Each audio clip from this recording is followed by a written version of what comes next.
written, and we have one of our 4 CDs here this evening, our latest one. So we're going to be doing quite a few songs from that.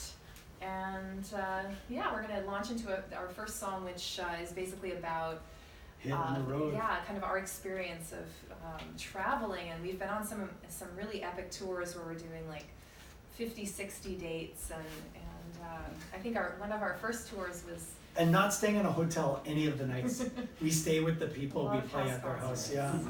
But yeah, I think we've done like 45 dates in like 2 months. 30 days or something. It was insane. Like we were doing multiple gigs each day, and sometimes you're really exhausted, but it's the audiences that kind of keep us charged up and going. It's reciprocity. It's a very fun life, you know. But the funny thing is, you're always booking 6 months ahead. So we really appreciate you, you know. It's so nice to get a gig with you, and you're like great to correspond with. We saw that, you know, you guys were talking, you and Laurel, and it's great. This is our first house concert in San Francisco. Really? We played one once before, but there was only 3 people there. Okay. And it was this one guy, and he felt so bad, he just wound up giving us like $300 because we'd come all the way from Bonnie Doon, and it was like basically for him and his landlady, and he was caretaking like a 90-year-old woman. Yeah. And she loved us to bits, and she was like, "This is the greatest thing." It was a beautiful gig, but and very, this dog, this very sweet very dog. light. So it's like it was very light. I felt like we were just like playing like for like just like not even a living room. It was just like one couch and us sitting on it playing for them. So yeah, we'll now play our show. This is called "The Glory in My Soul," and the reason we're playing it to start the show is because someone wrote on, I don't know who it is. You were commenting on the video. On the video, someone wrote on the YouTube video, they actually wrote a comment saying, "This is great, we like this song," or whatever. So like, okay, give them what they want, start the show with the song. Here we go.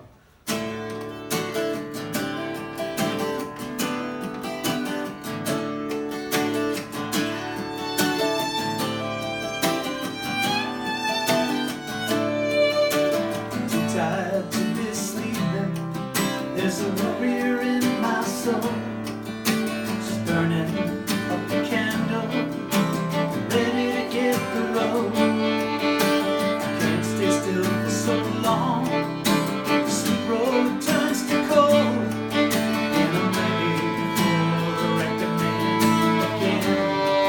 There's glory in my soul.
Rose is crimson, the softest hour is dawn. The lightest I have felt is when I've got my new song on. I'm wearing fancy clothing, and this crowd is ready to roll, and I'm ready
Thank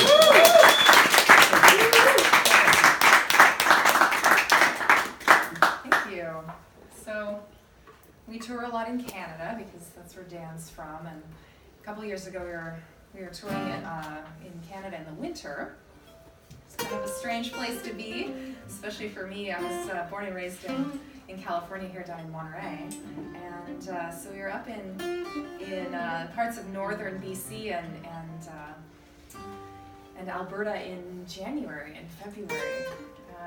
It's quite cold up there. And by the time March was rolling around, we were down in Calgary, and our friend was inviting us to play at the homeless shelter there. She was volunteering, and we were playing a house concert that night, and she said, hey, why don't you come and perform during the day? So we ended up playing this homeless shelter, which was a very, very interesting experience. We were playing a lot of the same songs that we play at our shows, and I think reflected off of that particular audience that was so down and out. We just had all of these, the songs were kind of taking on different meanings, and we were also surprised at how many folks were there. We thought maybe there'd be, 25 people or something. It was like 400 people, which thank God that they have a place to go in a place like Calgary, in the winter. But we drove off into the night. Later that night, we got to see the Northern Lights, which was really exciting for me, and that felt like kind of a recharge. And the next morning, I think I was still thinking about those folks when this line came to me, we all must carry our bones. So this is the sort of funky song that we wrote based off of that, and it's about empowerment. Preacher man braced against the wind, flashlight bent wide, trying to catch the souls as they fall. Oh, preacher man, don't think you're to blame. We all must carry our bones.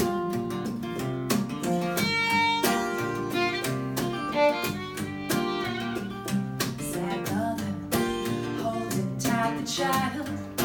This to make him happy, that to make a memory. He's the one. Sad mother, lean on in the end. We all must carry our bones. When bones break, all must shake.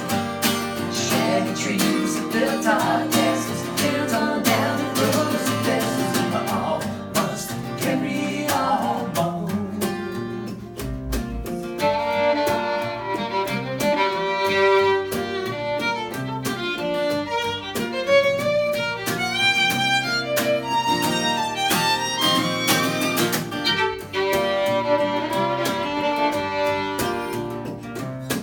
Preacher man screaming to the sky, tell them all to listen. Hold the stern and steer clear for your life. Oh, preacher man, will this be the day when we all must carry our bones? When bonds break, your mother's shake.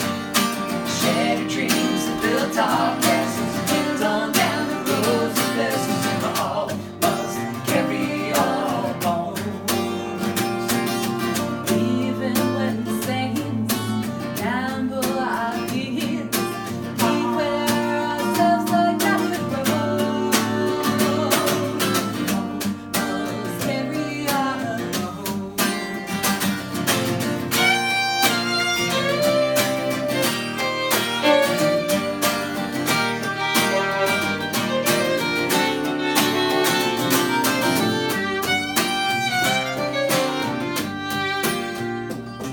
Sad mother, watching through the rain, wild world glowing, stirring up the dust we leave behind. Sad mother steps into the light, and there she goes, carrying her bones.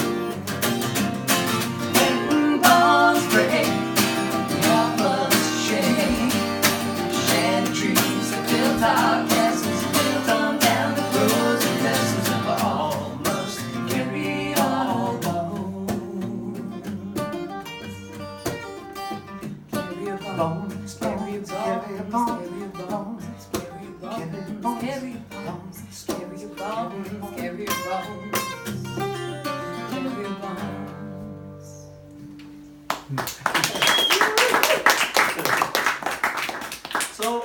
wrote a song that figured I would update the bluegrass genre a little bit. And I was thinking back to my cousin and I when we were like 12 years old. We used to sing songs in the kitchen and cook together. And I thought, well, the kids of today are not making the same memories. They're probably going to be thinking back a few years ago. I remember back in 13 when we downloaded those apps together. And, you know, different memories are being made now. And I thought, well, I could write a bluegrass song about that probably, because, you know, you don't want to write necessarily a song about, you know, jumping a train and going into the coal mine, because that's kind of out, you know. And I thought, well, I'll write about something happening. I wrote one song in blues a few years ago called I Did 8 Years in the Internet County Jail. And it was a hard drive crash and the sunshine paid my bail. So I thought, okay, that's a cool line because I could throw that in a blues song and it sounds modern. But then I thought, well, if I'm going to be singing a bluegrass gospel song, you have to try it through a template of Johnny Cash, let's say. You know, someone that sounds bluegrass no matter what, just to make sure the words are not awkward. Because if you're singing about sharing links and, you know, things like that and talking about digital stuff in a bluegrass song, you want it to sound cool, you know. You're fine. It's not supposed to be in tune on this song, by the way. Why is that? I always seem to want to tune up before the bluegrass. Tune up before the bluegrass tune. So anyway, this is what I did at home when I first got, you know, this song. I was like, okay, I got to try it through a Johnny Cash template, see if it's going to work. So here's my Johnny Cash filter. Love in the rain, walk in the world, laugh in the wind, all you boys and your girls. Time's rolling on, no matter how you blow, no answers you may find from the seeds you won't sow. So, yeah. And then I realized, you know what, this song is actually probably better than that. I realized it could even work if I was going to try my Van Morrison template. So, I'd be like, love in the rain, what in the world, left in the wind, all your both and you do. And then I was thinking, oh, it even works if I tried a Bob Dylan template. So, maybe early Dylan had done it like this. In love, in rain, in love, in work, in land, in wind, on the boys, in the girls. And then I thought, wow, Townes Van Zandt, have you ever heard of him? Has anyone ever heard of this guy? Oh man, he was like, Willie Nelson covered his songs. Townes Van Zandt is one of the best songwriters out there, and he wound up becoming famous after he died, because he died from alcoholism and all kinds of substance abuse in the mid-90s at 50, and all of his music has become very famous since. But I could do an impression of him to give you an example of what he sounds like, even though you never heard him. But so, when in love, in the rain, walk in the world, laugh in the wind, all you boys and you girls. See, it goes over really good in Texas, so I'd say it bombed in San Francisco, it's all good. Who was big in San Francisco that I could do an impression of? Oh, Springsteen, so be like, well, now love in the rain, walk in the world, well, now laugh in the wind, all you boys and you girls. So as you realize the song, it's a good song. It can be done many ways. But we do it in the Canadian key of A, bluegrass style for you all. Bluegrass, and it's a song called The Seeds That You Won't Sow. Here we go, folks.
the closest we get to fiddle music. Fiddle tunes. People keep on asking her, hey, you play that fiddle? Well, there's a difference between a violin and a fiddle, and that's really a fiddle, but it's the way it's played that makes it a violin. You Or know? vice versa. Yeah, that's true. But in this case, it's funny, all those years before I met Laurel, I always called that a fiddle, you know? But now I can't ever use the word fiddle anymore because I'm so enamored with Laurel's violin playing and her style and her tone and all that, and all her vibrato and all these things she does with the violin. I call it a violin all the time now, so it's, you know, But it's just the style. Like that Took a last while tune to was get used definitely to more fiddle. yeah, And this one will sort of move through a few different feels, I guess. The first one is a little bit more Celtic. We titled it The Druid and the Faun. The Nice. second tune has kind of an interesting asymmetrical rhythm style, and we titled that one The Landlord's Brother, after seeing our landlord's brother play his concert, where he featured a lot of these sort of tunes, and I just hope I didn't steal it from him. Anyway, the final tune probably has the most Canadian fiddle feel, and we titled that one Petting Zoo. I was having trouble naming it, and then Dan was saying, you know, the rhythm, or the melody's rather bouncy, and he was reminding me of this petting zoo in Victoria, BC, where you can just go in and pay a suggested donation of $2 and have baby pygmy goats jump all over you. Very cute. So you'll know that tune when it comes around.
different too now. It's funny, I wrote a lot of songs at the turn of the century that were ragtime style, and I was like kind of bummed out that I went into this bluegrass thing. It was like about 4 or 5 years of writing nothing but bluegrass songs. And I realized, I was like, man, I don't think I'm ever gonna write these cool ragtime tunes again if I keep going like this. At the turn of the century, I had a relationship in Stuttgart that didn't go well. So I had a song about it, and it was the first ragtime song I think ever written in Stuttgart. And it went, treat me right, baby, maybe we can have it made.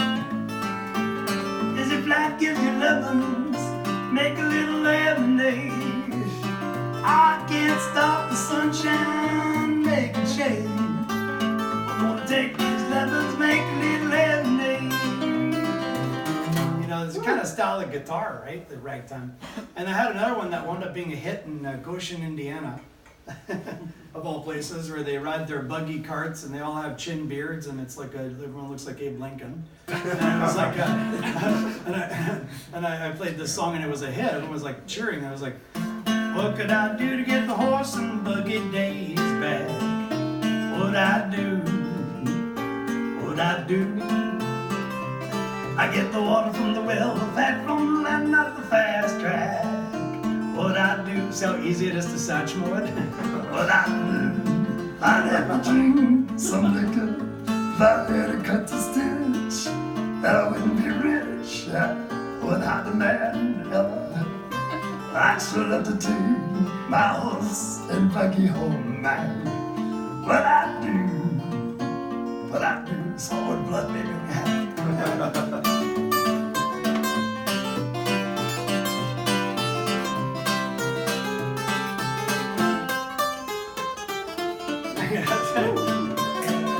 My favorite riff's coming up, check out.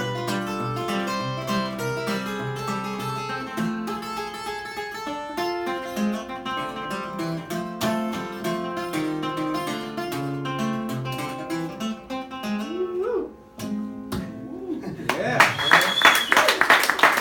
And then the biggest song I wrote that could have been a big one, really big one, and I never play it at a wedding, but it went in the same style of music.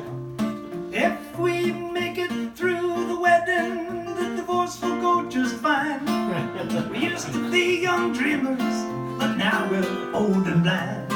Where we used to be with used to be's, now we're doing time.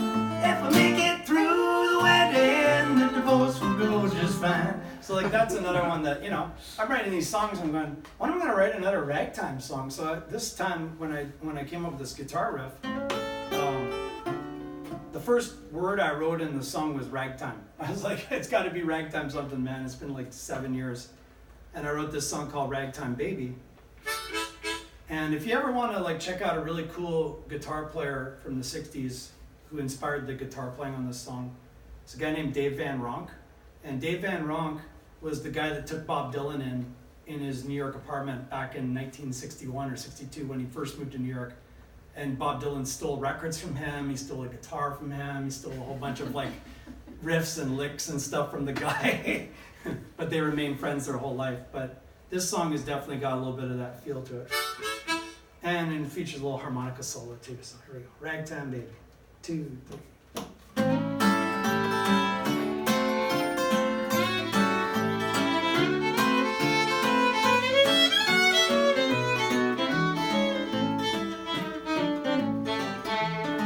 Ragtime baby, won't you sing for me?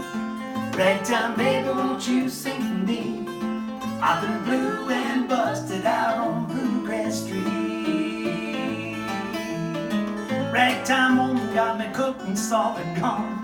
Ragtime baby left me here to sing a song. She's gotta hit me with progress, hit me with a bill.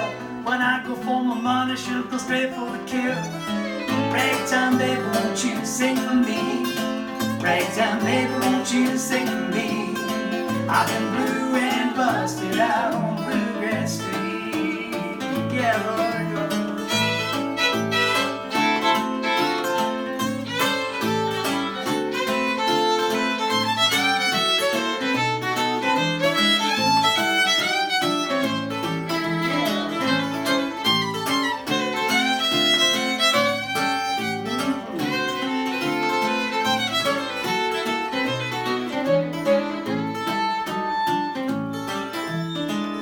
got 20 years on the kids you kiss for free. I got open holes, the legs of my old blue jeans. I can't go on living like this. Add it to the list of everyday fun I've missed. Ragtime baby, won't you sing for me? Ragtime baby, won't you sing for me? I've been blue and busted out on Bluegrass Street.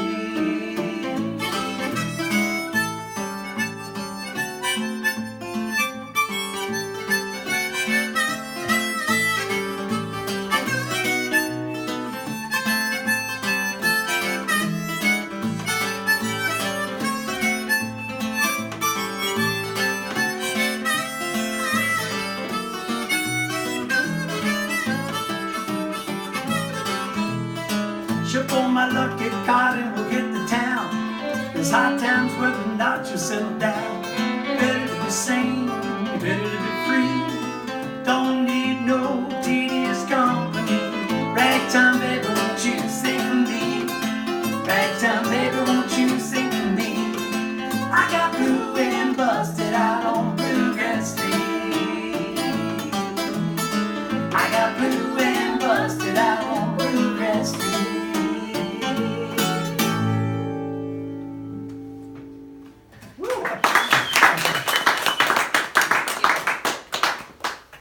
So a few years ago, I was hiking in Big Sur and came across this rattlesnake on the trail. So I wasn't going any further because he wasn't going anywhere. And I kind of think about that rattlesnake now as maybe he was kind of tuned in to the area, and maybe he knew that there was a song idea for me that close to my car. And sure enough, I'm getting close to my car and I hear this little melody sort of on the breeze, you know, and when I got back to my car, I was able to record the little song idea, just hum it into my phone and take it back to Canada, where Dan was still living at that time, and he came up with some really interesting chords. I don't know if, is anyone a musician here? Does anyone play a little bit? I wish a musician. Couple maybe musicians out there. That's awesome. Well, any case, so if I play one note on the violin, there's at least a handful of chords that could potentially harmonize with that one note. So it can be kind of a little process of arranging and experimenting with some different sounds. And so Dan came up with perhaps, you know, some of the most spooky chords that he could have come up with. And when we put the two parts together, I got goosebumps and I said, I think this is the Ghost Lover's Waltz.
I guess this is a good time to tell our story for those who may not know it, because it kind of relates to this song. And so about 7 years ago, Dan was surfing on YouTube, and he came across my video.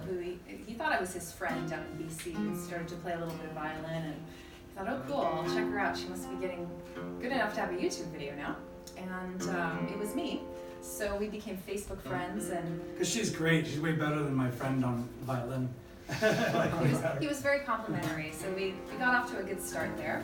And about a year later, Dan said, "Oh, I want to come down and tour down in California. If I played close to you, I don't even know where you live at that point. I don't think he knew, but would you play a show with me?" And I said, "Sure, let's do this." And then, kind of in the process of arranging all of this, we ended up doing a whole tour together. We did about 15 shows, and the preparation for that was such that we were working with this. The work permit requirements at that point. Dan had to come into the country and play his first show within 24 hours of crossing the border.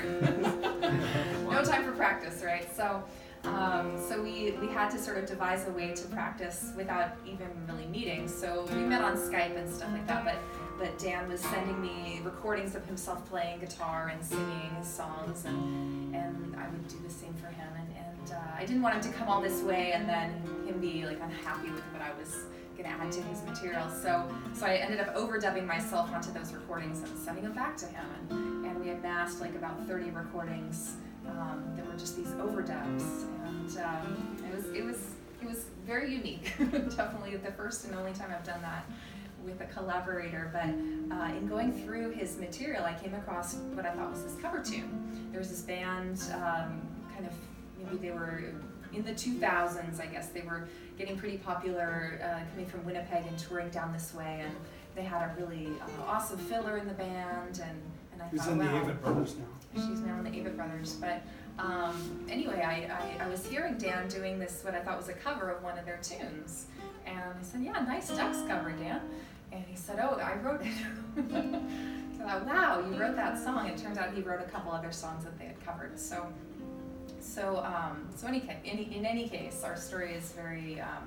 There were a lot of small world moments there, I suppose. We ended up putting this song on our second album because it's a song that sings about freedom and crossing borders freely. Yeah. Which has not always been the case for us. We'll maybe talk a little bit more about that later. But yeah, it's called The Mists of Down Below.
Heading for the mist down below.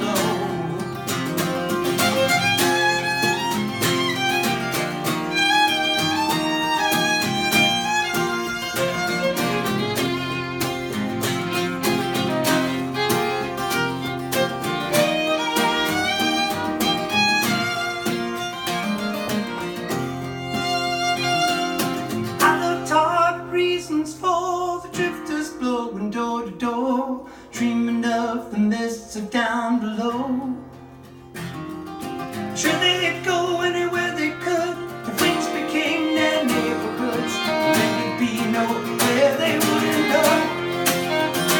And I see the rivers flowing strong, people wishing they belong, free for anywhere they wanna go. When they pray, they look to the sky, they see me as I pass by, heading for the mist down below. Heading for the mist down below. Heading down to the mist down below. Woo! Thank you. I'm gonna do one more little tune this set. And this one is titled Tales from the Labyrinth. It's a labyrinth of chords. It's a labyrinth of chords. It's got a lot of chords. The first time I ever played it live with Laurel about 4 years ago, I had a post-it note on my guitar with all the chords on it. And before I started playing it, it was like this darkly lit hall with like 400 people there. And it was like my hometown, right? It's after Laurel and I finally got back to Canada to play together. And I had my glasses down like this to see the chords. And all of a sudden I hear this lady in the audience shout, "Faster." It's like kind of it's kind of like a head twister to play this song as is. And so what we did, because it's the hometown crowd, right? And I just figured, okay, well, half the people came to see, not who I married, but who married me. It's like, felt like I had a lot to prove, So we did it twice speed halfway through, just gunned it and gave her. And then during the break, I'm like, it's kind of a dark hall and we're signing CDs, and out of the darkness you could see this lady with a walker. And I look and I go, it's Mrs. Walker. Is my grade 5 substitute teacher. Who used to like kick me out of class and like run me down the hallway holding my elbow and all this stuff. One time she walked so fast she fell down and I didn't know what to do and I ran away and I was all freaked out. And it's like a really insane situation. We have a fun relationship, me and this Mrs. Walker, right? So I see Mrs. Walker and she's like, got her walker and she's like, and I'm doing mind math, right? Because I'm thinking, okay, she was old when I was in grade 5, so I'm trying to figure like, is she must, and so I figured it out. She's like 97 now. It's like crazy, and she's actually still alive. This is crazy, like 5 years ago. So she's like, you're always so hard of hearing, Mr. Frechette. I said to you, you said I said to you, you'd mastered the song, because I heard faster. She said. Master, and I'm like, oh. So anyway, it's kind of funny because this is a song that it takes a while to memorize these kind of songs. But I have now, I've got it all figured out, finally. But yeah, 44 chords. Some drunk guy came up to us at a break once and he says, there's like 44 chords in that song. I was counting. And I said, well, I go over the B minor quite a few times, so you're going to have to cancel all that out. And the D. So I realized it's probably more like, there's actually only about maybe like 8 chords, but I played them 44 chords. Many changes. Yeah. All right. It's called Tales from the Labyrinth. Yeah, thank you all for hanging out with us. Oh, and we should mention we'll go back there and we have CDs and we also have markers to sign them. So, and we do cashless and we do cash. whatever your thing. Whatever your thing. Yeah. All right, you ready? Yeah.